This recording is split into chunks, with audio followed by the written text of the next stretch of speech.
அல்லேலூயா. கிறிஸ்துவுக்குள் அன்பான தேவ பிள்ளைகளுக்கு கர்த்தர் ரட்சகருமாய் இருக்கிற இயேசு கிறிஸ்து நாமத்தில் அன்பின் வாழ்த்துக்கள். இந்த நாளிலும் நாம் கர்த்தருடைய வார்த்தைக்காக நேராய் கடந்து போவோம். வெளிப்படுத்தின விசேஷம் 22ஆம் அதிகாரம் 12ஆம் வசனம். இதோ சீக்கிரமாய் வருகிறேன், அவன் அவனுடைய கிரியைகளின்படி அவன் அவனுக்கு நான் அளிக்கும் பலன் என்னுடைய கூட வருகிறது. அல்லேலூயா. பத்மதீவிலே இருந்த யோவானுக்கு கடைசி காலங்களிலே நடக்கிற நிறைய காரியங்களை வெளிப்படுத்தினார். அதிலே ஒரு காரியம் தான் ஆண்டவர் சொல்லுகிறார், இதோ சீக்கிரமாய் வருகிறேன், அவனவருடைய கிரியைகளின்படி அவன் அவனுக்கு நான் அளிக்கும் பலன் என்னோடு கூட வருகிறார்.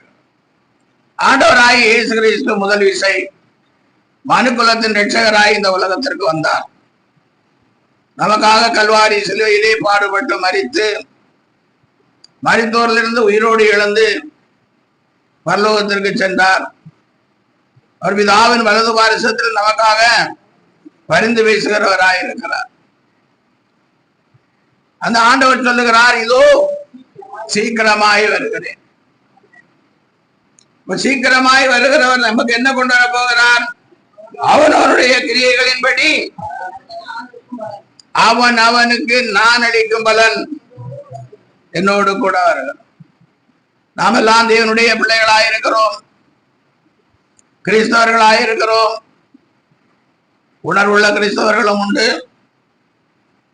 ஆண்டுடைய வருகையை குறித்து உணர்வில்லாத கிறிஸ்தவர்களும், பரிசுத்தம் உள்ள கிறிஸ்தவர்களும் உண்டு, பரிசுத்தம் இல்லாத கிறிஸ்தவர்களும் உண்டு.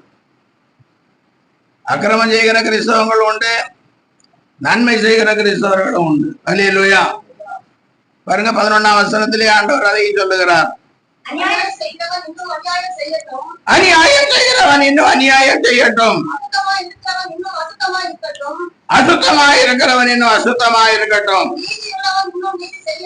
நீதி உள்ளவன் இன்னும் நீதி செய்யட்டும், பரிசுத்தம் உள்ளவன் இன்னும் இதோ சீக்கிரமாய் வருகிறார். அல்லேலூயா. அநியாயம் செய்கிற கிறிஸ்தவர்கள் இருக்கிறதுனாலதான் சொல்லுகிறார், அநியாயம் செய்கிறவன் இன்னும் அநியாயம் செய்கிறார்.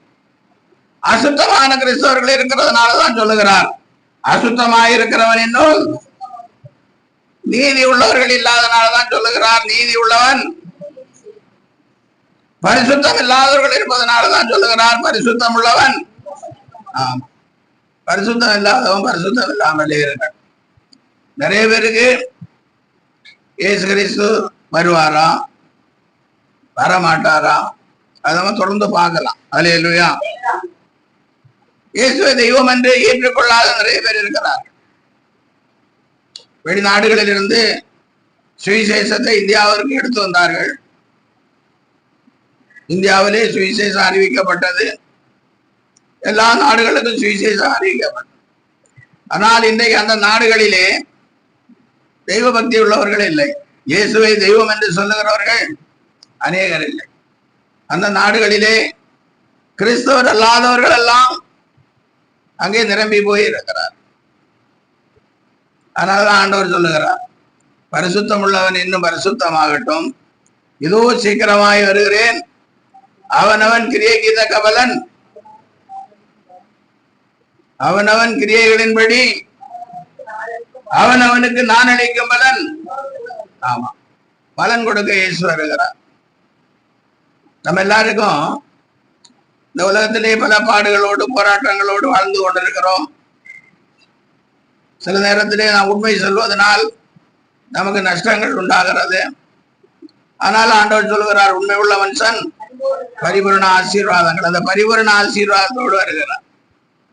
உண்மை உள்ள நமக்கு, உண்மை உள்ள கிறிஸ்தவர்களுக்கு பரிபூரணமான ஆசீர்வாதத்தை கொடுக்கும்படி இயேசு வருகிறார். அல்லேலூயா. பாருங்க, ரோமர்கள் நிருபம் 1ஆம் அதிகாரம் 5ஆம் வசனத்திலே நாம் வாசிக்கும் போது,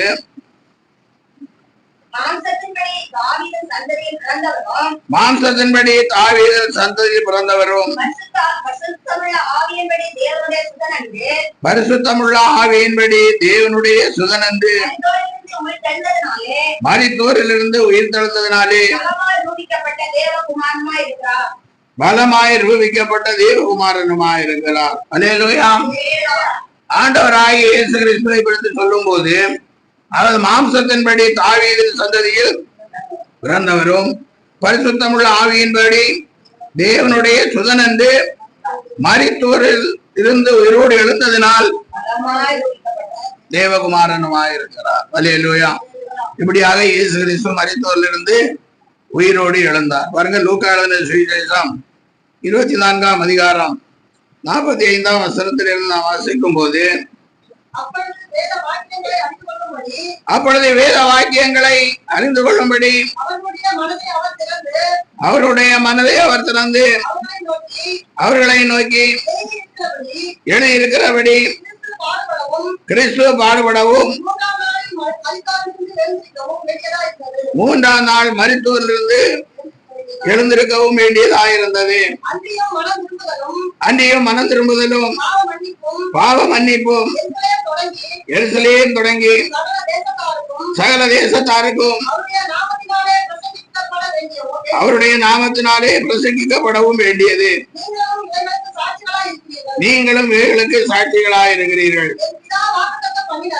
என் பிதா வாக்குத்தத்தம் பண்ணினதை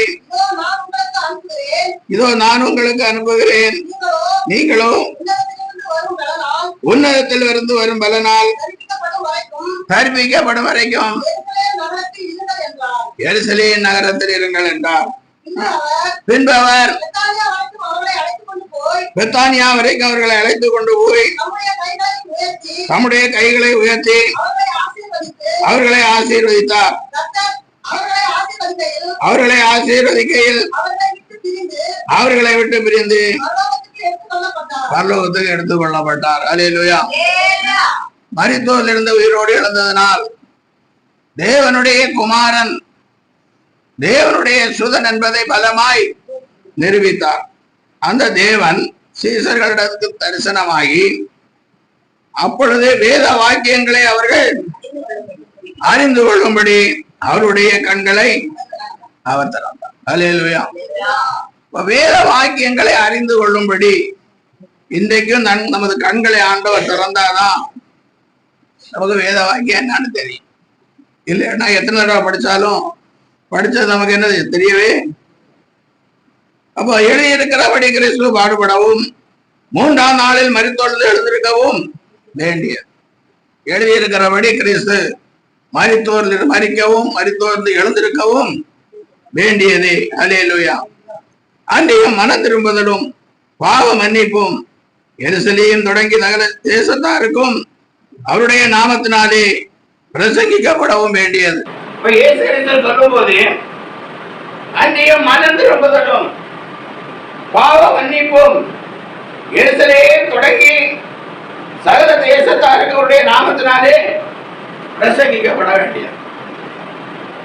ஒவ்வொருவரும் மனம் திரும்பும். மனம் திரும்புதல் என்னன்னா கொல்லாத வழிகளை விட்டு மனம் திரும்பும். அப்புறம் பாவ மன்னிப்பை இயேசு கிறிஸ்துவினிடத்திலிருந்து பெற்றுக்கொள்ள வேண்டும். அதை பிரசங்கிக்க சொல்லுகிறார் இயேசு கிறிஸ்து. சகல தேசத்தாருக்கும் பிரசங்கிக்க சொல்லுகிறார். ஆனால் இன்றைக்கு எத்தனை சபைகளிலே மனம் திரும்புதலை குறித்து பிரசங்கித்தார்கள் என்று சொன்னார்கள். கேட்டா நாங்க எத்தனையோ தடவை சொல்லிட்டோம், அதை இப்போவும் சொல்லணுமா? இப்ப புதுசா வந்தவங்களுக்கு யார் சொல்றாரு? கொல்லாத வழிகளை விட்டு இயேசு கிறிஸ்துவாய் மனம் திரும்பணும். அதான் இயேசு சொல்லுகிறார், மனம் திரும்புங்கள் பரலோகராஜ்யம் மனம் திரும்பினார். நம்முடைய இருதயம் மனம் திரும்பணும், நம்முடைய பேச்சு மனம் திரும்பணும், நம்முடைய சிந்தனை மனம் திரும்பணும், நம்முடைய கண்ணின் காட்சிகள் இருந்து நாம் மனம் திரும்பணும். கர்த்தருக்கு பயப்படுகிற பயம் நாம வரும். அப்பதான் அவங்க என்ன உண்டாகும்? பாவ மன்னிப்பு கிடைக்கும். இது எருசலேம் தொடங்கி சகல தேசத்தாருக்கும் அவருடைய நாமத்தினாலே என்ன பிரசங்கிக்கணும். அதனாலதான் வெளிநாட்டிலே இயேசுவை தெய்வமாய் ஏற்றுக்கொண்ட நாடுகளில் இருந்து தேவனுடைய தாசர்கள் இங்கே வந்தார்கள். ஆண்டவருடைய சீசர் தோமா கூட இந்த தமிழ்நாட்டிற்கு வந்து அவர் இந்த தாமஸ் மவுண்டில் தான் அவரை கொலை செய்தார்கள். அவரை சாந்தோமிலே என்ன செஞ்சிருக்கிறாங்க, அடக்கம் பண்ணியிருக்கிறாங்க. அதை இப்ப சுற்றுலா பயணிகள் கிறிஸ்தவர்கள் வந்து நல்லா பார்த்து சந்தோஷப்பட்டு போகிறார். அவர் எதற்காக வந்தார்? மனம் திரும்புதலை குறித்து பிரசங்கிக்க வந்தார். இயேசு நம்மை மன்னிக்கிற, பாவங்களை மன்னிக்கிற தேவன் என்பதை அறிவிக்க வந்தார். அது எத்தனை பேருக்கு தெரியுமோ தெரியாது. ஹல்லேலூயா. நீங்கள் இவைகளுக்கு சாட்சியாக இருக்கிறீர்கள். இன்னைக்கு இருந்து சாட்சி யாரு? நம்ம தான் சாட்சிகள். ஹல்லேலூயா. என் பிதா வாக்குத்தத்தம் பண்ணினதை இதோ நான் உங்களுக்கு அனுப்புகிறேன். நீங்களோ உன்னதத்திலிருந்து வருவதனால் கற்பிக்கப்படும் வரைக்கும் உன்னதத்திலிருந்து வரும் பலன் பரிசுத்த ஆவி உங்களிடத்தில் வரும்போது நீங்கள் பரிசுத்த ஆவி ஆறுதல் அன்னைக்கு நீங்க எங்க போவாதீங்க, எருசலேமிலே இருங்கன்னு சீசர்களுக்கு சொன்னார். பின்பு அவர் பெத்தானியா வரைக்கும் அவர்களை அழைத்து கொண்டு போய் நம்முடைய இரு கைகளையும் உயர்த்தியவர்களை ஆசீர்வதித்தார். எப்பவுமே இயேசு கிறிஸ்துவுக்கு தம்முடைய பிள்ளைகளை ஆசீர்வதிக்கிறது தான் பிடிக்கும். அல்லேலூயா. சிறு பிள்ளைகளை வட்டத்திலே கொண்டு வந்தாலும் அவர்களை தொட்டு என்ன செஞ்சார்? அவர்கிட்ட யார் வந்தாலும் அவர்களுக்கு ஆசீர்வாதம் தான். இங்கேயே இரு கைகளை உயர்த்தி என்ன செய்கிறார்? ஆசீர்வதித்தார். அப்படி அவர்களை ஆசீர்வதிக்கையில் அவர்களை விட்டு பிரிந்து பரலோகத்திற்கு இடம். பரலோகத்துக்கு போன இந்த இயேசுதான் சொல்லுகிறார், இதோ சீக்கிரமாய் வருகிறேன். அல்லேலூயா. 96ஆம் சங்கீதம் 13ஆம் வசனத்திலே எப்படியா எழுதப்பட்டிருக்கிறது? அவர் வருகிறார். அவர் பூமியை நியாயம் தீர்க்க வருகிறார். பூமியை நியாயம் தீர்க்க வருகிறார். அவர் பூலோகத்தை நீதியோடும் ஜனங்களை சத்தியத்தோடும் நியாயம் தீர்ப்பார். ஜனங்களை சத்தியத்தோடும் நியாயம் தீர்ப்பார். அல்லேலூயா. அவர் வருகிறார். இயேசு வருகிறார். அவர் பூமியை நியாயம் தீர்க்க வருகிறார். அவர் பூலோகத்தை நீதியோடும் ஜனங்களை சத்தியத்தோடும் நியாயம் தீர்ப்பார். ஆமா, ஜனங்களை சத்தியத்தோடும் நியாயம் தீர்ப்பார். நியாயம் தீர்ப்பதற்கு நம்முடைய கரத்திலே இருக்கிற சத்திய வேதம் தான் சாட்சி. அல்லேலூயா. இந்த சத்திய வேதத்திலே இருக்கிற வசனங்கள் மூலம் தான் நம்ம என்ன செய்வார்? நியாயம் தீர்ப்பார். ஏன் நம்ம நியாயம் தீர்க்க வேண்டும் அப்படின்னு ஒரு கேள்வி எல்லாருக்கும் வரத்தான் செய்யும். நான் தான் நல்லா நடக்கிறேனே, நல்லா காணிக்கை கொடுக்குறேனே, நல்லா பாடுறேனே, நல்லா ஒழுங்கா சபைக்கு போறேனே, அப்ப ஏன் என்ன நியாயம் தீர்க்கணும்? அல்லேலூயா.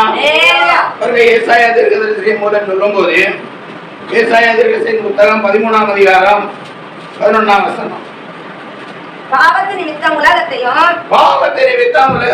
அக்கிரமத்து நிமித்தம் துன்மார்க்கரையும் நான் கண்டித்து அகங்காரியின் பெருமையை ஒழிய பண்ணி கொடியரின் இடும்பை தாழ்த்துவேன். பாவத்து நிமித்தம் உலகத்தையும் அக்கிரமத்து நிமித்தம் துன்மார்க்கரையும் நான் கண்டித்தேன். அகங்காரரின் பெருமையும் ஒழிய பண்ணுவேன். கொடியரின் இடும்பை, பாவத்து நிமித்தம் உலகத்தையும் அக்கிரம நிமித்தம் துன்மார்க்கரையும் தண்டிக்க இயேசு வருகிறார். அல்லேலூயா. பாவம் செய்தவர்கள் கிறிஸ்தவர்களானாலும் சரி, கிறிஸ்துவ இல்லாதவர்களானாலும் சரி, எல்லாரையும் தண்டிப்பதற்காக தான் இப்ப இயேசு வருகிறார். 9வது வசனம், தேசத்தை பாழாக்கி அதன் பாவிகளை அதிலிருந்து அழிப்பதற்காக கர்த்தருடைய நாள் கடூரமும் மூர்க்கமுமாய் வருகிறது. தேசத்தை பாழாக்கி அதன் பாவிகளை அதிலிருந்து அழிப்பதற்காக கர்த்தருடைய நாள் கடூரமும் மூர்க்கமும் உக்கிரமுமாய் வருகிறது.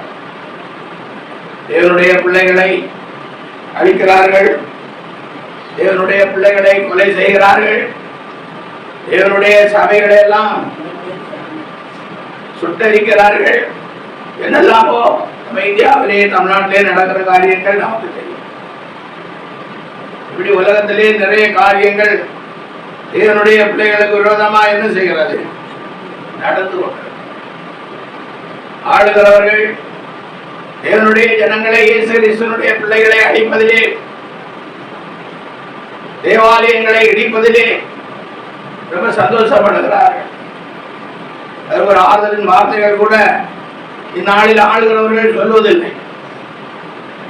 அதனாலதான் ஆண்டவர் எப்படி வருகிறார்? ரொம்ப கோபமுடையவராய் வருகிறார். அல்லேலூயா.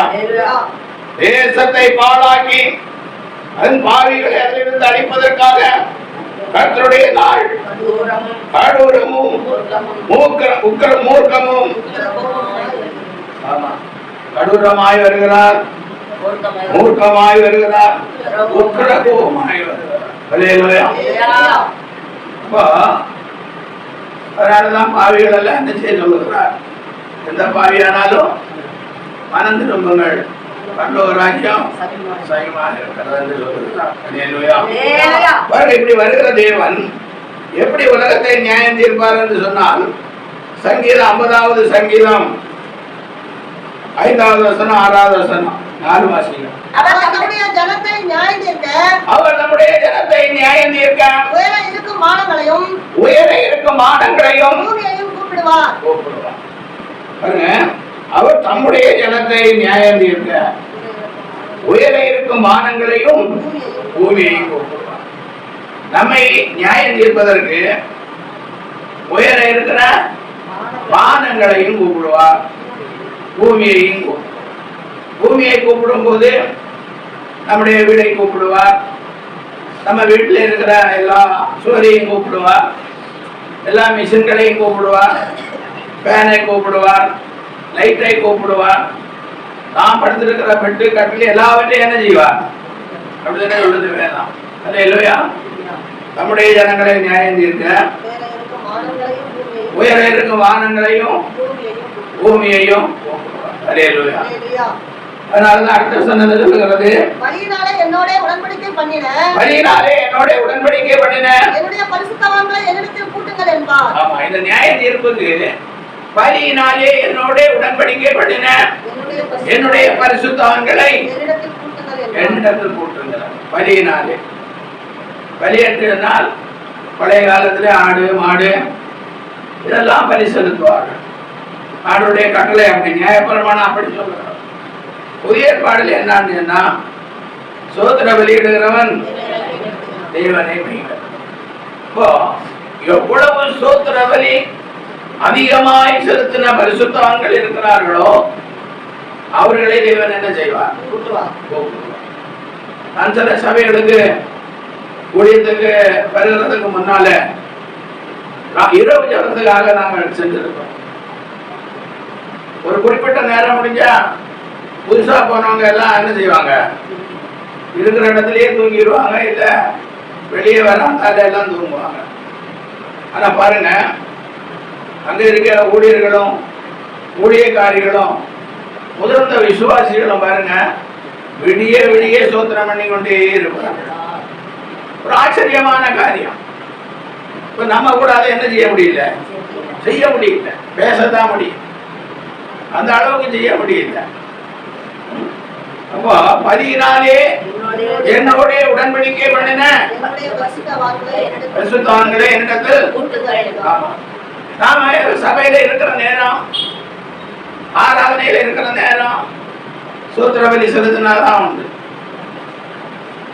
அதுவும் 1 மணி நேரம் பாடி சோதரிக்கிறோம், அந்த ஆராதனை முடிஞ்சுதான் வருவாங்க இருக்கிறவங்க கொஞ்சம் பேர். அல்லேலூயா. எல்லா சபையிலையும் அப்படிதான். பாடுறதுக்கு பிடிக்கிறது இல்ல, சோத்திரம் பண்றது என்ன செய்யறது இல்ல, பிடிக்கிறது. அதனால நிறைய சபைகளில் இப்போ சோத்திரம் பண்றதே இல்லை. சோத்திரத்துக்கு பதிலாக என்ன செய்வாங்க? ஆமேன் ஆமேன்னு சொல்றாங்க. ஆமேன் என்ன அர்த்தம்? ஜெபம் பண்ணி முடிச்சதுக்கு அப்புறம் கடைசியா ஆமேன்னு சொல்லுவோம். அப்ப ஆமேன் பண்ணதுக்கு அப்புறம் என்ன சொல்லணும்? ஆத்மாவே சொல்லிட்டு எழுப்பிப்போம். ஆராதனையில எதுக்கு ஆமேன்னு சொல்றோம்? ஒன்னும் புரியல. அல்லேலூயா.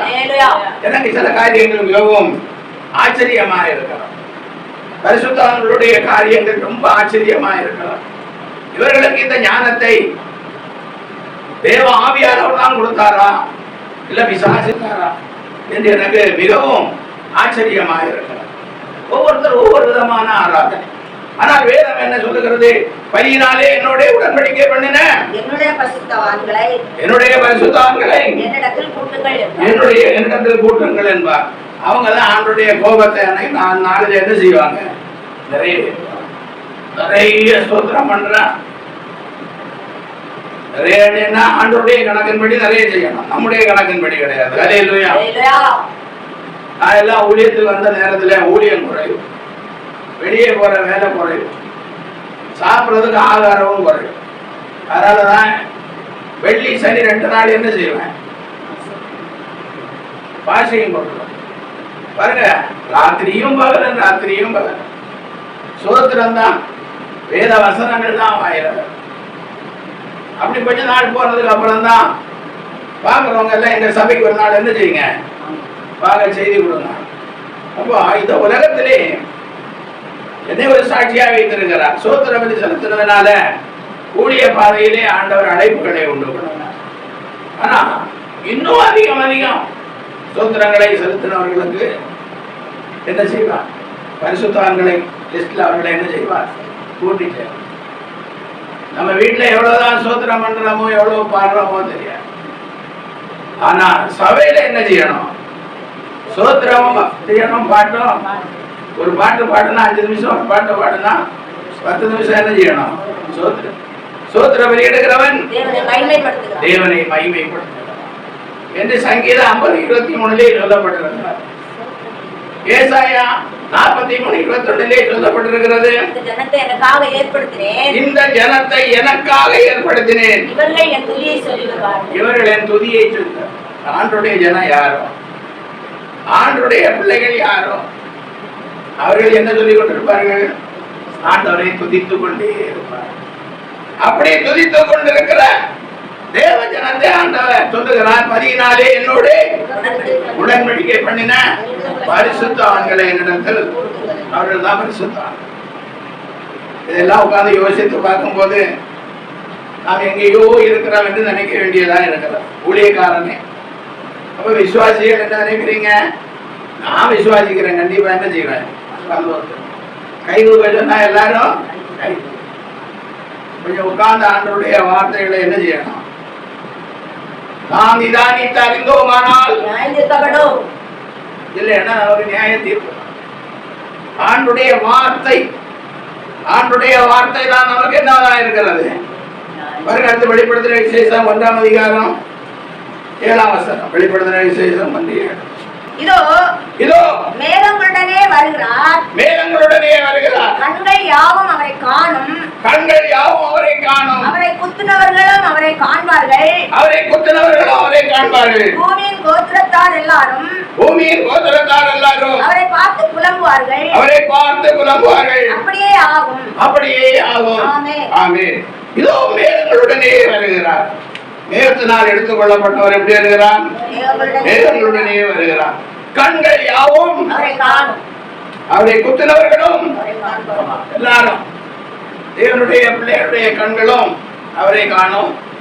அவரை குத்தினவர்கள், அவருடைய பிள்ளைகளை குத்தினவருடைய கண்களும் அவரை என்ன செய்யும்? கிறிஸ்தவருடைய கண்களும் அவரை காணும், கிறிஸ்தவர்களை குத்தினவருடைய கண்களும் அவரை காணும். பூமியின் கோத்திரத்தால் அவரை பார்த்து பூமியின் கோத்திரத்தார் அவரை பார்த்து என்ன செய்வார்களாம்? அப்படியே ஆகும். பூமி இருக்கிற கோத்திரத்தார் எல்லாரும், நான் உயர்ந்த ஜாதி, நீ தாழ்ந்த ஜாதி என்று சொல்றாங்க. அந்த கோத்திரம் எல்லாம் என்ன செய்யும்? கோத்திரத்தார் எல்லாரும் புலம்புவார்களாம். அல்லேலூயா. பாருங்க, அடுத்து பாருங்க 6ஆம் அதிகாரம் 16ஆம் வசனம். வெளிப்படுத்தின விசேஷம் 6ஆம் அதிகாரம். அவங்க புலம்புகிறது மாத்திரமல்ல, பர்வதங்களையும் கன்மலைகளையும் நோக்கி நீங்கள் எங்கள் மேல் விழுந்து சிங்காசனத்தின் மேல் வீற்றிருக்கிறவருடைய முகத்திற்கும் ஆட்டுக்குட்டியாருடைய கோபத்திற்கும் எங்களை மறைத்துக் கொள்ளுங்கள் என்று புலம்புவார்கள். அல்லேலூயா. பர்வதங்களையும் கன்மலைகளையும் நோக்கி நீங்கள் எங்கள் மேல் விழுந்து சிங்காசனத்தின் மேல் வீற்றிருக்கிறவருடைய முகத்திற்கும் ஆட்டுக்குட்டியாருடைய கோபத்திற்கு எங்களை இயேசு கிறிஸ்துவினுடைய வருகையில எல்லா கோத்திரத்தாரும் அவரை கண்டு என்ன செய்வார்கள்? புலம்புவார்கள். அப்ப நாம் புலம்புகிறவர்களாய் இருப்போமா, மகிழ்கிறவர்களாய் இருப்போமா? அதுதான் இப்போ தேவ செய்தியை கேட்கிறோம். புலம்புகிறவர்களாய் இருப்போமா, மகிழ்கிறவர்களாய் இருப்போமா?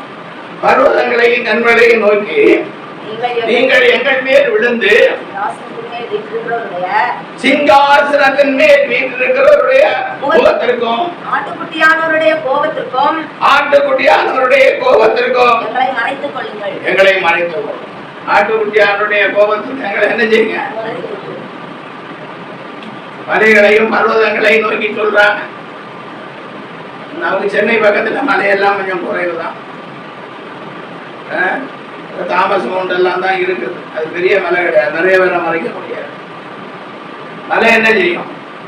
மலை மறைச்சா என்ன ஆகும்? அங்க இருக்கிற மலை அப்படியே சரிஞ்சு நம்மளை மறைச்சா என்ன ஆகும்? அவ்வளவுதான், அந்த நசுங்கி போயிடும். அப்படிதான் மலையால மறைக்க முடியும். ஆனால் அதை தெரியாமல் ஜனங்கள் என்ன சொல்லுகிறார்கள்? ஆட்டுக்குட்டியானவருடைய முகத்துக்கு எங்களை, அவருடைய முகத்தை பார்க்க கூடாது. ஏன்னா எவ்வளவோ சுவிசேஷம் அறிவித்தோம், நாங்கள் அவருடைய வார்த்தையை கேட்காமல் போனோம். அப்படி ஒரு சாரா. இனி ஒரு சாரா, சபையிலே போதகர் எவ்வளவோ சொன்ன போதும் நான் என்ன செஞ்சேன்? நல்ல கிறிஸ்தவனாக வேஷம் போட்டேன். அதனால எனக்கு ஆண்டவருடைய ஆசீர்வாதம் ஒன்றும் கிடைக்காது. அதனால என்ன செய்யுங்க? மலைகளே பர்வதங்களே எங்களை மறைத்து. இப்படிதான் வேதம், சத்திய வேதம் இப்படிதான் நமக்கு சொல்லி கொண்டிருக்கிறது. ஹல்லேலூயா. 2 பேதுரு 3ஆம் அதிகாரம் 3ஆம் வசனம். முதலாவது நீங்கள் அறிய வேண்டியது என்னவெனில் கடைசி நாட்களில் பரியாசக்காரர் வந்து தங்கள் சுய இச்சைகளின்படியே நடந்து அவர் வருவார் என்று சொல்லுகிற வாக்குத்தத்தம் எங்கே? பிதாக்கள் நித்திரையடைந்த பின்பு சகலமும் சிருஷ்டிப்பின் தோற்றம்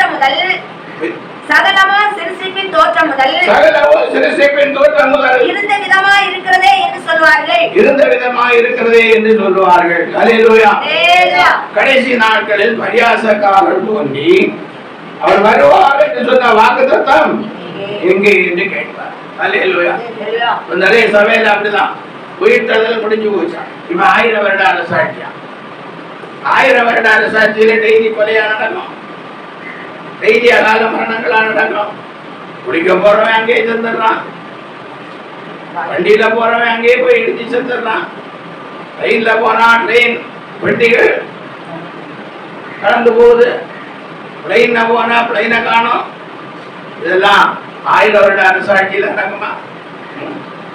இப்படி பரியாசக்காரர் நிறைய சபையிலே பரியாசம் பண்ணுகிறார்கள். இயேசுவை நிறைய ஊழியக்காரர்கள் என்ன செய்கிறார்கள்? அப்படி புதுசா ஏதாவது கதை விட்டா ஜனங்களுக்கு நல்லா பிடிக்குது. ஹல்லேலூயா. கதை தான் வேணும். கட்டு கதைகளுக்கு விலகத்தாமே தான் சொல்லுகிறது. ஹல்லேலூயா. ஆனா கதை சொல்லணும். 2 கதை சொல்லி 2 கதையும் சொல்லி என்ன பண்ணணும்? பிரசங்கம் முடிஞ்ச வரைக்கும் எத்தனை கதை சொல்ல முடியுமோ அத்தனை கதை சொல்லிக்கலாம். ஹல்லேலூயா. அடுத்து பாருங்க 9ஆம் வசனம். தாமதிக்கிறார் என்று சிலர் எண்ணுகிறபடி கர்த்தர் தமது வாக்குத்தத்தத்தை குறித்து தாமதமாயிராமல் ஒருவரும் கெட்டுப் போகாமல் எல்லாரும் மனம் திரும்ப வேண்டும் என்று விரும்பி நம்மேல் நீடிய பொறுமை உள்ளவராய் இருக்கிறார். அவர் ஏன் தாமதிக்கிறார்? சிலர் எண்ணுகிறபடி எல்லாம் ஒண்ணும் கிடையாது. அவர் வாக்குத்தத்தத்தை குறித்து தாமதமாயிராமல் நம்ம ஒருவர் என்ன செய்யக்கூடாது? உலகத்தில் உள்ள ஒருவரும் கெட்டு போக கூடாது, நம்முடைய உற்றார் உறவினர் கெட்டு போக கூடாது, நம்முடைய குடும்பத்தில் உள்ளவர்கள் கெட்டு போக கூடாது. ஹல்லேலூயா. என்னுடைய எனக்கு தெரியும், என் மனைவி பிள்ளைகளுடைய எனக்கு தெரியுமா? அவர்கள் இயேசுவை எந்த அளவுக்கு நேசிக்கிறார்கள். ஏன்னா எனக்கு பயந்து கூட வந்து உட்கார்ந்து என்ன பண்ணலாம்? பாடலாம். எனக்கு பயந்து கூட சோதனம் பண்ணலாம். ஹல்லேலூயா. அப்படிதானே? சபையார் கூட அப்படிதான், பாஸ்டர் ஏதாவது சொல்லிடுவாரு, கேட்டுருவாரு, அதனால என்ன செய்வோம், போயிடுவோம்.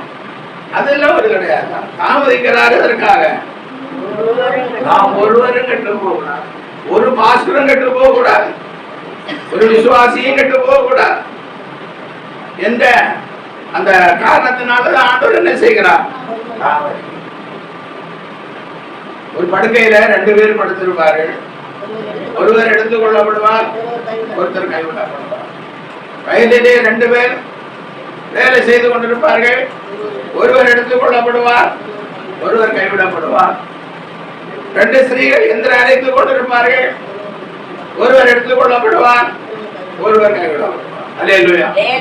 அப்ப ஆண்டுடைய வருகையிலே தேவ காலம் முழங்கும் போது ஒரு படுக்கையிலே படுத்திருக்கிற 2 பேரிலே ஒருவர் என்ன செய்யறாங்க, எடுத்துக்கொள்ள, ஒருவர் இங்க என்ன செய்யறாங்க, யாரு எடுத்துக்கொள்ளப்படுகிறது, யாரு, புருஷனா மனைவியா? அல்லேலூயா. மனைவியா புருஷன்? அவன் சிந்திக்கும். ஒரு இடத்துல வேலை செய்யறாங்க 2 பேர், எந்திர அரைக்கிறார்கள் சொல்லப்படும். ஒருத்தர் எடுத்துக்கொள்ளப்படுகிறார், ஒருத்தர் கைவிடப்படுகிறார். அப்ப யார் எடுத்துக்கொள்ளப்படுவார்? அமெரிக்கால எல்லாம் நான் கேள்விப்பட்டது, இந்த பிளைன் ஓட்டுகிறவர்கள் எல்லாம் இருக்கிறாங்க, எல்லாம் பிளைன் ஓட்டுறாங்க. அதுல 2 விமானிகளை வைத்திருப்பாங்களாம். ஒரு கிறிஸ்தவ விமானியையும் ஒரு கிறிஸ்து இல்லாத, கிறிஸ்துவை மறுதலிக்க இல்ல நாஸ்திக விமானியையும் வைப்பார்களாம். அல்லேலூயா. எதுக்குன்னு சொன்னா, திடீரென்று ஆண்டவருடைய வருகை வந்து எக்காலம் ஊதும் போது அந்த ஆவிக்குரிய விமானி அப்படியே பறந்து போயிட்டா. விமானத்தை யார் ஓட்டுறது? அல்லேலூயா. வேதம் எல்லாருக்கும் தெரிகிறது, அதிகாரிகளுக்கும் தெரிகிறது, ஆளுகிறவர்களுக்கும் தெரிகிறது. அல்லேலூயா. அதனால அப்படி அவர்கள் செய்கிறார்கள். எவ்வளவு காரியங்கள் நடந்து கொண்டுதான் இருக்கிறது. அடுத்த வாசிங்க. கர்த்தருடைய நாள் இரவிலே திருடன் வருகிற விதமாய் வரும். கர்த்தருடைய நாள் இரவிலே திருடன் வருகிற விதமாய் வரும். அப்பொழுது வானங்கள் மடமட என்று அகன்று போம். வானங்கள் மடமட என்று அகன்று போம். பூதங்கள் வெந்து உருகி போம். பூதங்கள் வெந்து உருகி போம். பூமியும் அதிலுள்ள கிரியைகளும் எரிந்து அழிந்து போம். பூமி அதிலுள்ள கிரியைகளும் எரிந்து அழிந்து போகும். இப்படி இவைகளெல்லாம் அழிந்து போகிறதா இருக்கிறபடியால், இப்படி இவைகளெல்லாம் அழிந்து போகிறதா இருக்கிறபடியால், நீங்கள் எப்படிப்பட்ட பரிசுத்த நடக்கையும், நீங்கள் எப்படிப்பட்ட பரிசுத்த நடக்கையும் தேவ பக்தி உள்ளவர்களுமாய் இருக்க வேண்டும். தேவ பக்தியும் உள்ளவர்களாய் இருக்க வேண்டும். அல்லேலூயா.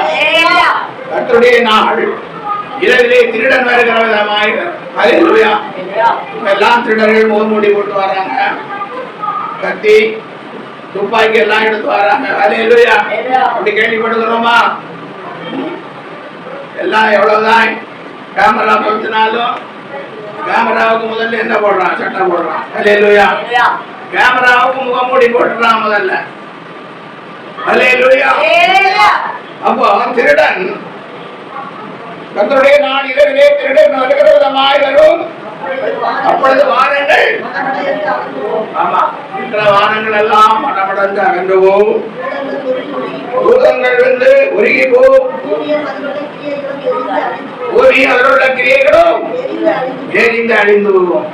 இப்படி இவைகள் எல்லாம் அழிந்து போகிறதா இருக்கிறபடியா, நீங்கள் எப்படிப்பட்ட பரிசுத்த நடக்கையும் தேவ பக்தியும் உள்ளவர்களாய். இதெல்லாம் இந்த வானம் பூமி எல்லாம் வந்து உருகி சாம்பலாகி போகும். ஆனா அறியாதது எது? பரிசுத்த நடக்கையும் தேவ பக்தியும். ஆமா, தேவ பக்தியும் தான். நம்ம ஒரு வயிற்று போட்டு போனா கிண்டல் பண்ணுவாங்க, வெள்ளேசுக்காரங்க போடுறாங்க. அல்லேலூயா. சின்ன வயசுல எல்லாம் அப்படிதான், நான் கூட கிண்டல் பண்ணிருக்கேன், வெள்ளேசுக்காரங்க போடுறாங்க. ஆனா அவங்க நம்முடைய தேவபக்தியை அன்னைக்கு வெளிப்படுத்தினா, இன்னைக்கு தேவபக்தியை வெளிப்படுத்துகிற வெந்தேசுக்காரங்க இல்லை, வெந்தேசுக்காரங்க கூட இல்லை. எத்தனையோ ஊழியர்கள் வெந்தேசு ஊழியர்களாய் ஊழியங்களை தொடங்கினவர்கள் கடைசியில் வெந்தேசு ஊழியக்காரன் இல்லை என்று சொல்லியே மறைத்து போனார். ஆனா அழியாதது எது? தேவ பக்தியும் பரிசுத்த நடக்கையும் தான் அழியாது. எல்லாம் மடமடந்து வந்து உருகி சாம்பலாயிருக்கும். அதனால நம்ம இங்க என்ன ஆகிறது? எல்லாம் தேவ பக்தியும் பரிசுத்த நடக்கையும் உள்ளவர்களாய். அதனாலதான் நம்ம சபைக்கு வரவங்கள்ட்ட எல்லாம் வெயிட் எல்லாம் கட்டிட்டு வாங்கன்னு சொல்றோம். அதுவும் வேதம் சொல்லுகிறது. ஏன் வெயிட் கட்டணும் அப்படின்னு. வெளிப்படுத்தின விசேஷம் 3ஆம் அதிகாரம் 4ஆம் வசனத்திலே சொல்லப்பட்டிருக்கிறது. ஆனாலும் தங்கள் வஸ்திரங்களை அசுசிப்படுத்தாத சில பேர் சந்தையிலும் உனக்குண்டு. சில பேர் சந்தையிலும் உண்டு உனக்குண்டு. அவர்கள் பாத்திரவான்கள் ஆனபடியால் பெண் வஸ்திரம் தரித்து என்னோடு கூட நடப்பார்கள். தேவனுடைய வருகைக்கு பாத்திரவான்கள் ஆனபடியினால் அவர்கள் வெண்வஸ்திரம் தரித்து என்னோடு கூட எல்லாம் பைபிள்லதான். சந்தையில எவ்வளவு பேர் உண்டு? சந்தையில எத்தனை பேர் உண்டு? சத்தமா சொல்லணும். எத்தனை பேர் உண்டு? சில பேர். அப்ப நம்ம சபையில எத்தனை பேர் உண்டு? எல்லா சபையில சில பேர் என்ன? நம்ம சபையில இல்ல எந்த சபையிலயோ 1000 பேர் இருந்தாலும் எத்தனை பேர் உண்டு? வயிற்று கட்டணும்னு வாஞ்சியோடு விருப்பத்தோடு தேவபக்தியை தரித்து கொண்ட எத்தனை பேர் இருப்பார்கள்? சில பேர். அல்லேலூயா. அப்ப தேவனுடைய வருகையில இப்படி தேவபக்தியை வெளிப்படுத்துறவர்கள் தான் எரியாமல் இருப்பார். அல்லேலூயா. பிறகு 1 தீமோத்தேயு 2ஆம் அதிகாரம் 8ஆம் வசனம். அன்றியும் புருஷர்கள் கோபமும் தர்க்கமும் இல்லாமல் பரிசுத்தமான கைகளை உயர்த்தி எல்லா இடங்களிலும் ஜெபம் பண்ண வேண்டும் என்று விரும்புகிறேன். அல்லேலூயா. புருஷர்கள் என்ன? ஆம்பளைங்களா? புருஷர்கள் கோபமும் தர்க்கமும் இல்லாமல் கோபப்படக்கூடாது. இன்னைக்கு யாருக்கு பார்த்தாலும் முதல்ல என்ன இருக்கிறது? நம்ம பிள்ளைங்களுக்கும் கோபம். எவ்வளவுதான் பிறந்ததே சர்ச்சில் பிறந்ததுக்கு அப்புறம் என்ன வருது? யாருக்காண்டா கோபம் பண்ணணும், எதற்கு கோபம் பண்ணணும்னு தெரிய மாட்டேன். ஒரே கோபம் தான் வருகிறது. ஆனா இங்கே வேதம் என்ன சொல்லுகிறது? புருஷர்கள் கோபமும் தர்க்கமும் இல்லாமல் கைகளை உயர்த்தி. ஆமா, கோபமும் தர்க்கமும் பண்ணாத புருஷர்கள் எல்லாம் கைகளை உயர்த்தி எல்லா இடங்களிலேயும் ஜெபம் பண்ண வேண்டும் என்று விரும்புகிறேன். அல்லேலூயா. கோபமும் தர்க்கமும் இருக்கக்கூடாது. இதனுடைய பிள்ளைகள் கோபம் சும்மா கோபம் வர என்ன கூட அப்படிதான். சிறு வயசுல இருந்தே நான் ஒரு முற்போவி தான்.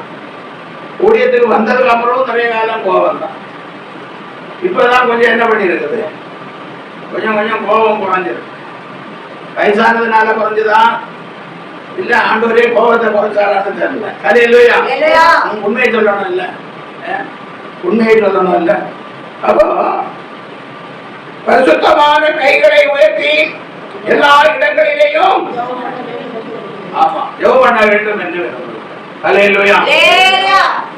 எல்லா இடத்திலையும் கைகளை உயர்த்தி ஜெபம் பண்ணணும். நம்ம வீட்டுக்கு 4ஆம் பக்கத்திலையும் இருக்கிற ஜனங்களுக்காக வீட்டுல 4 பக்கம் என்ன செய்யணும்?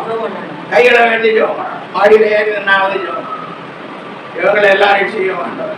இது ஆண்களுக்கு கொடுக்கப்பட்டவங்க விரும்புகிறார்கள். அடுத்து பெண்கள் ஸ்ரீகளும் மயிரை பின்னுதலால் ஆவது பொன்னினால் ஆவது முத்துக்களினால் ஆவது விலையேறப்பெற்ற வஸ்திரத்தினால் ஆவது தங்களை அலங்கரியாமல் தகுதியான வஸ்திரத்தினாலும் தெரிந்த புத்தியினாலும் தேவ பக்தி உள்ளவர்கள் என்று சொல்லிக் கொள்ளுகிற ஸ்ரீகளுக்கு ஏற்றபடியே நற்கிரியைகளினாலும் தங்களை அலங்கரிக்க வேண்டும். நற்கிரியைகளினாலும் தங்களை என்ன செய்யணும்? ஸ்ரீகள் என்ன செய்யணும்? புருஷருக்கு சொல்லிட்டேன் கொஞ்சம் தான்.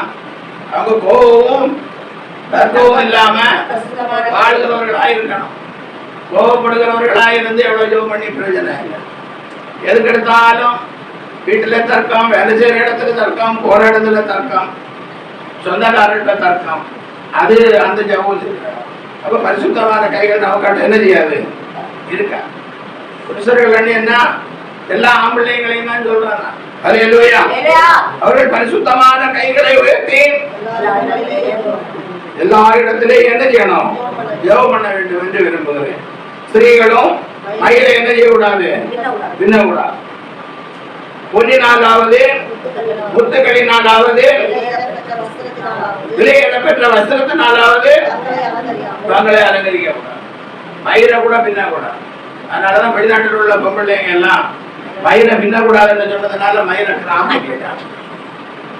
பின்ன வேண்டிய வேலையே இல்லையே. ஹல்லேலூயா. அத தேவபக்தியில வெட்டினாங்களா இல்ல கோபத்துல வெட்டினாங்களா தெரியாது. வெளிநாட்டுக்கார பொம்பளைங்க வெள்ளக்கார பொம்பளைங்க எல்லாம் கிராம வெட்டுறவங்க தான் நிறைய பேர் இருக்காங்க. ஹல்லேலூயா. ஆனா நம்ம ஆட்கள் இன்னும் பின்னியதை என்ன செய்ய மாட்டேங்கிறாங்க, விட மாட்டேங்கிறாங்க.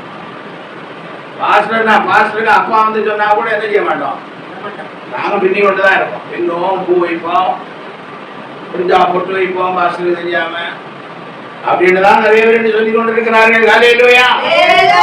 அப்புறம் விலையிடப்பெற்ற வஸ்திரத்தினாலாவது தங்களை அலங்கரியாமல் தகுதியான வஸ்திரத்தினாலும் நாணத்தினாலும் தெளிந்த புத்தியினாலும் தேவபக்தி உள்ளவர்கள் என்று சொல்லிக் கொள்ளுகிற ஸ்திரீகளுக்கு ஏற்றபடியே நற்கிரியைகளினாலும் தங்களை அலங்கரிக்க வேண்டும். தேவபக்தி உள்ளவர்கள், இந்த ஸ்திரீகள் எல்லாம் தேவபக்தி உள்ளவர்கள் அப்படின்னு மற்றவர்கள் பேசிக்கொள்றோம். நம்ம வீட்டு பொம்பிள்ளைங்க எல்லாம் எப்படிப்பட்டவர்கள், தேவபக்தி உள்ளோர், நிறைய தேவபக்தி உள்ளோர் என்று மற்றவர்கள் எல்லாம் சொல்லிக் கொள்றோம். அப்படியெல்லாம் சொல்லிக் கொண்டாதான் இந்த பூமி வெந்துருகி சாம்பலாகி போகும்போது நாம என்ன செய்ய மாட்டோம், சாம்பலாகி போக மாட்டோம். அல்லேலூயா. பாருங்க, பிரசங்கி சொல்லும் போது நம்மை குறித்து இப்படி சொல்லுகிறார். பிரசங்கி 3ஆம் அதிகாரம் 17ஆம் வசனம். சகல எண்ணங்களையும் சகல செய்கைகளையும் நியாயம் தீர்க்கும் காலம் இது இருக்கிறபடியால் சன்மார்க்கனையும் துன்மார்க்கனையும் தேவன் நியாயம் தீர்ப்பார் என்று என் உள்ளத்தில் எண்ணினேன். அல்லேலூயா. இங்கே பிரசங்கி சாலோமன் ராஜா சொல்றார், என்ன சொல்லுகிறார், சகல எண்ணங்களையும் சகல செய்கைகளையும் நியாயம் தீர்க்கும் காலம் இனி இருக்கிறபடியால் சன்மார்க்கனையும் துன்மார்க்கனையும் தேவன் நியாயம் தீர்ப்பார் என்று என் உள்ளத்தில் எண்ணினேன். சன்மார்க்கனை நியாயம் தீர்ப்பாரா, துன்மார்க்கனை நியாயம் தீர்ப்பார். அப்போ துன்மார்க்கனையும் நியாயம் தீர்ப்பார், சன்மார்க்கனாகிய கிறிஸ்தவனையும் நியாயம் தீர்ப்பார் என்று உள்ளது என்று அவர்கள் உள்ளத்தில் என்ன செய்தார், எண்ணினாரா. லேவியராகமம் 20ஆம் அதிகாரம் 24ஆம் வசனத்தை வாசிக்கும் போது, கர்த்தராகிய நான் பரிசுத்தராய் இருக்கிறபடியினாலே நீங்களும் எனக்கேற்ற பரிசுத்தவான்களாக இருப்பீர்களாக. நீங்கள் என்னுடையவர்களாய் இருக்கும்படிக்கு உங்களை மற்ற ஜனங்களை விட்டு பிரித்தெடுத்தேன். அல்லேலூயா. தேவன் பரிசுத்தராய் இருக்கிறபடியால் நாமும் பரிசுத்தமானவர்களாய் இருக்க வேண்டும் என்று மற்ற ஜனங்களை விட்டு நம்ம என்ன செஞ்சார், பிரித்தோம். அதை மறந்து போகும். எவ்வளோ ஜனங்கள் இருக்கிறார்கள். வெள்ளக்காரன் இந்த இந்தியாவை இந்தியர்கள் கையிலே ஒப்பு கொடுத்து போகும்போது எடுத்த கணக்கெடுப்புல 2% கிறிஸ்தவர்கள் இருந்தார்கள். அல்லேலூயா. அவன் இந்தியாவை கிறிஸ்தவ நாடாக வரல, அவன் இந்தியாவில் இருக்க ஆசீர்வாதங்களை சுரண்டதான் வந்தான். அல்லேலூயா. ஆனா அந்த வெள்ளக்காரன் கூட கிறிஸ்தவ ஊழியர்கள் வந்து அவர்கள் அந்த ஊழியத்தை செய்தார்கள். அல்லேலூயா. அவர்கள் அந்த ஊழியத்தை செய்த போது எத்தனை % கிறிஸ்தவர்கள் இருந்தார்கள், 2%. இப்ப இந்தியா சுதந்திரம் அடைந்து எத்தனை வருஷம் ஆகுது, சுமார் 75 வருஷம் ஆகுது. இப்ப எவ்வளவு % கிறிஸ்தவர்கள் இருக்காரு தெரியுமா, இப்போ 2% தான். நம்ம தமிழ்நாட்டில் இருக்க கொஞ்சம் ஊழியக்காரங்க தான் எதிரி குதிச்சு கொண்டு கிடக்கிறாங்க. அல்லேலூயா. நம்ம தமிழ்நாட்டு ஊழியக்காரங்க தான் கொஞ்சம் பேர் என்ன செய்யறாங்க, பலிபீடத்துல குதிச்சா யாரும் கேட்க மாட்டாங்கன்னு மேடையில என்ன செய்யறாங்க, 15% இருக்கிறாங்க இந்தியாவில். எவ்வளவு இருக்கிறாங்களா, எந்த கணக்குல சொன்னாங்களோ தெரியல. என்ன நம்ம ஆளுங்க போய் தான் நிறைய சொல்லுவாங்க, அவர்கள் போய்க்கு இருக்கிறார். அல்லேலூயா. ஆனா உண்மையான கணக்கெடுப்புல எத்தனை பேர் கிறிஸ்தவர்கள், 2% இல்லை. ஏன்னா சபைக்கார கிறிஸ்தவங்க கூட வீட்டுல கணக்கெடுக்க வந்தா இந்துன்னு சொல்லுங்க. தேவனை மறுதலிக்கிற கிறிஸ்தவர்கள். அதனாலதான் ஆண்டவர் மேலே இருக்கிற வானத்தையும் பூமியையும் கூப்பிடுறேன். அப்ப கணக்கெடுக்க வந்தவன் சொல்லுவான், இவங்க இந்துன்னு தான் சொன்னாங்க, அதனாலதான் இந்துன்னு எழுதுனேன். அல்லேலூயா. இப்படிதான் இந்த உலகம் சென்று கொண்டிருக்கிறது. உலக மக்களுடைய இதயம் இப்படிதான் சென்று கொண்டிருக்கிறது. அல்லேலூயா. அப்போ இயேசு கிறிஸ்து வர இருக்கிறார், சீக்கிரமாய் வர. அப்போஸ்தலர் 1ஆம் அதிகாரம் 11ஆம் வசனத்திலே தேவதூதன் இப்படி ஆய் சொல்லுகிறார், கலிலேயராகிய மனுஷரே, நீங்கள் ஏன் வானத்தை அண்ணாந்து பார்த்து நிற்கிறீர்கள்? நீங்கள் ஏன் வானத்தை அண்ணாந்து பார்த்து நிற்கிறீர்கள்? உங்களிடத்திலிருந்து வானத்திற்கு எடுத்துக் கொள்ளப்பட்ட இந்த இயேசுவானவர், உங்களிடத்திலிருந்து வானத்திற்கு எடுத்துக் கொள்ளப்பட்ட இந்த இயேசுவானவர் எப்படி உங்கள் கண்களுக்கு முன்பாக வானத்துக்கு எழுந்தருளி போனாரோ, எப்படி உங்கள் கண்களுக்கு முன்பாக வானத்துக்கு எழுந்தருளி போனாரோ, அப்படியே மறுபடியும் வருவார் என்றார்கள். அப்படியே மறுபடியும் வருவார். அல்லேலூயா. உங்களிடத்திலிருந்து வானத்திற்கு எடுத்துக் கொள்ளப்பட்ட இந்த இயேசுவானவர், இயேசுவானவர். அல்லேலூயா. இயேசு எங்க உள்ளவர்? வானத்தில் உள்ளவர். அதனால பைபிள்ல நீங்க எங்க வாசித்தாலும் இயேசுவானவர், இயேசுவானவர் தான் இருக்கும். அல்லேலூயா. இயேசுவானவர் எப்படி உங்கள் கண்களுக்கு முன்பாக வானத்துக்கு எழுந்தருளி போனாரோ, அப்படியே மறுபடியும் திரும்பி. அல்லேலூயா. எப்படி போனாரோ அப்படியே. அல்லேலூயா. அடுத்தபடியாக நாம் பார்க்கும்போது 1 தெசலோனிக்கர் 2 தெசலோனிக்கர் 1ஆம் அதிகாரம் 7-8 வசனம். தேவனை அறியாதவர்களுக்கும் நம்முடைய கர்த்தராகிய இயேசு கிறிஸ்துவின் சுவிசேஷத்திற்கு கீழ்ப்படியாதவர்களுக்கும் நீதியுள்ள ஆக்கினையை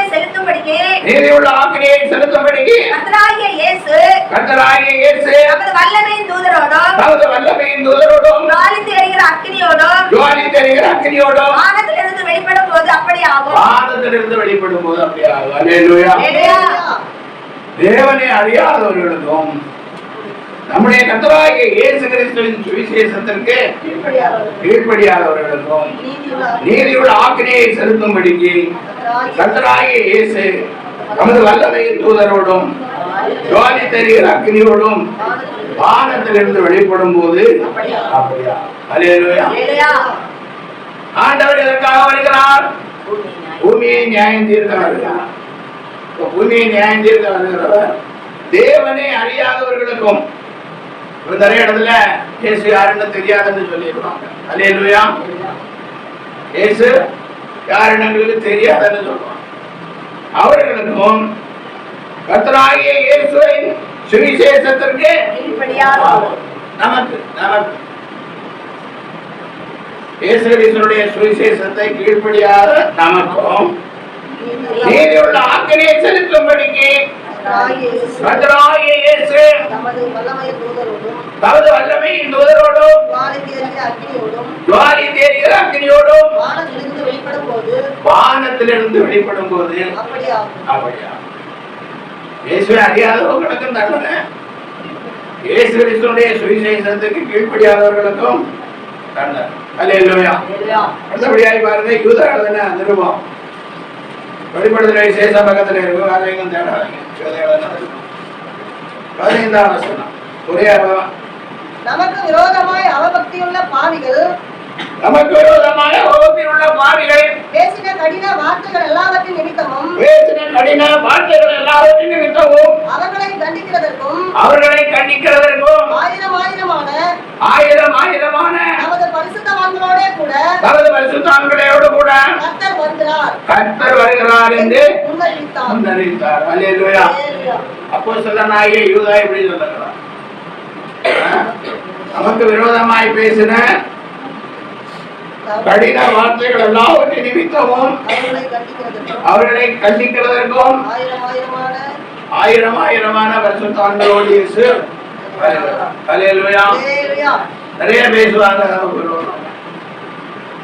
இயேசுவின் பிள்ளைகளை நிறைய பேசுவாங்க, எங்கும் பேசுவாங்க. நல்லவர்களையும் பேசுவாங்க, கெட்டவர்களையும் பேசுவாங்க. அவர்களுக்கு ஆக்கினை தீர்ப்பு கொடுக்கும்படிக்கு ஆயிரம் பரிசுத்தவான்களோடு. அல்லேலூயா. பாருங்க, இன்னும் நிறைய சொல்ல வேண்டியது இருக்கு. கர்த்தருக்கு சித்தமானால் அவருடைய வருகை குறித்த மீதியான காரியங்களை தொடர்ச்சியாய் நாம் அடுத்த வாரத்திலே கேட்கலாம். வார்த்தைகளுக்காக கர்த்தரை ஸ்தோத்திரிப்போம். இயேசு வானவர் வருகின்றாரே, எங்கள் பேரொளி வானிலே கேட்கின்றதே. இயேசு வானவர் வருகின்றாரே, எங்கள் பேரொளி வானிலே கேட்கின்றதே.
இயேசு ஆண்டவர் வருகிறார்.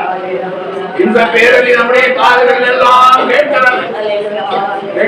இயேசு வருகிறார் என்று சொல்லுகிற சத்தம், தேவதூதருடைய சத்தம் நம்முடைய காதுகளில் கேட்கிறதா? அல்லேலூயா. எங்களை அதிகமாய் நேசிக்கிற பகவத்தின் தெய்வமே, ஆசீர்வதிக்கப்பட்ட வார்த்தைகளுக்காக நன்றியோடு ஸ்தோத்திரிக்கிறோம். ஆண்டவரே, அது சீக்கிரமாய் வர இருக்கிறது. உடைய வருகையிலே உள்ளவர்களாய் மாற தேவபக்தியும் பரிசுத்த நடத்தையும் உள்ளவர்களாய் எங்களை மாற்றும்படியாய் ஆண்டவரே, எங்களுடைய வெறும் விசுவாசத்தினாலே நாங்கள் பரலோகம் போக முடியாது. தேவபக்தியும் பரிசுத்த நடத்தையும் வேண்டும் என்பதை இந்த செய்தி மூலம் அறிந்து கொண்டோம். ஆண்டவரே, ஆண்டவரே, தொடர்ந்து தேவபக்தியை பரிசுத்தத்தை சுதந்திரித்துக் கொள்ள பிரயாசப்பட கர்த்தர்கள் ஒவ்வொரு உதவி செய்யும்படியாய் செபிக்கிறோம். வேதத்தை நேசிக்கிற பிள்ளைகளாய் மாற, வேதத்தை வாசிக்கிற பிள்ளைகளாய் மாற, ஜெபிக்கிற பிள்ளைகளாய் மாற, ஆவியோடு உண்மையோடு ஆராதிக்கிற பிள்ளைகளாய் மாற, ஆராதிக்க விருப்பமுள்ள பிள்ளைகளாய் மாற எங்கள் ஒவ்வொருவரும் கர்த்தர் உதவி செய்யும்படியாய் மனதின் காரியங்களை எங்களிடத்திலிருந்து விலக்கி போடும்படியாய் ஆவியானவர் எங்களுக்குள் வாசம் செய்யும்படியாய் ஆண்டவரே, சுகம் தாருங்க,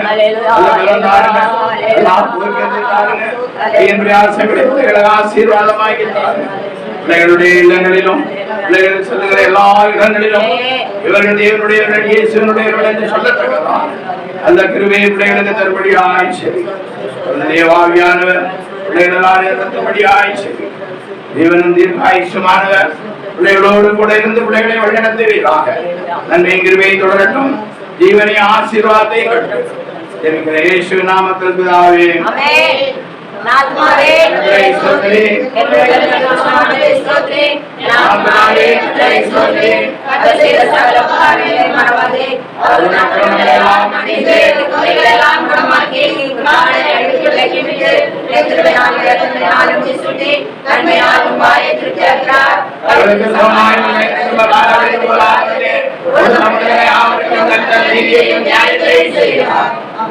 நம்முடைய கர்த்தராகிய இயேசு கிறிஸ்துவின் கிருபையும் பிதாவாகிய தேவனுடைய அன்பும் பரிசுத்த ஆவியானுடைய ஐக்கியமும் நடத்தலும் அபிஷேகமும் ஆசீர்வாதங்களும் வாக்கை கேட்ட பிள்ளைகளோடும் சக பரிசுத்தாங்களோடும் நித்திய ஜீவன் ஊழியத்தோடும் என்றென்றுமாயிருப்பதாக.